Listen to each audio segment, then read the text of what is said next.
And welcome again sa Amr TV. So ang pag-uusapan natin ngayon ay tungkol sa ating Google AdSense. So kung magsasahod kayo ngayon, so kung may nakita kayong automatic pending payment sa inyong wire transfer. So ano bang ibig sabihin yan, guys? So i-check natin ngayon.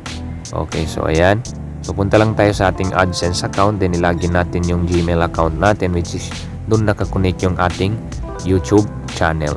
Okay, so ngayon as you can see, nandito tayo ngayon sa payments information. So makikita natin dito yung ating earnings for this month, or for this month and then last month. Okay, so ayan, as you can see, so pupunta tayo dito sa view transactions. So i-view natin yung transactions.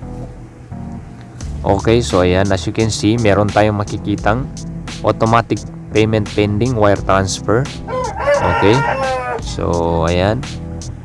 So as you can see, 0 pa rin yan siya, 0.0 dollar. Then dito is yung ating tax withholding YouTube earnings. So makikita natin 0.62, yan yung binawas nila dun sa ating sweldo sa YouTube.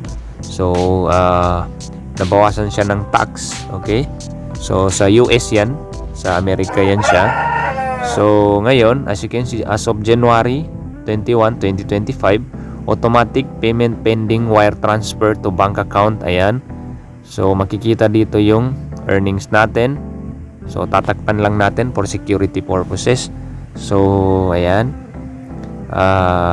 as you can see, hindi pa siya papasok sa aking account kasi pending pa siya, guys.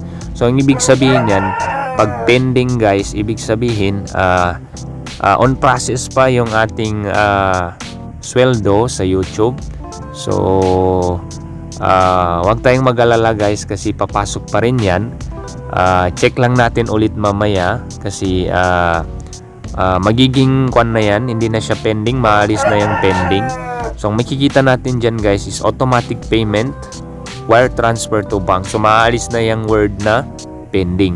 So ibig sabihin yan, na-send na yung pera natin, guys, and then makaka-receive naman tayo ng email dun sa Gmail account natin na na-send na yung pera natin, or na-send na yung sahod natin sa YouTube. PM. So as you can see, nag-email na si Google AdSense. So 6:42 PM siya nag-email ng Google Payment. So as you can see, na-transfer na yung pera natin dun sa ating bank account. So ayan na, guys. So yung earnings natin on January, so na-transfer na dun sa ating account. And don't forget to subscribe to Amr TV for the latest videos na aking i-upload. Sukran and wassalam.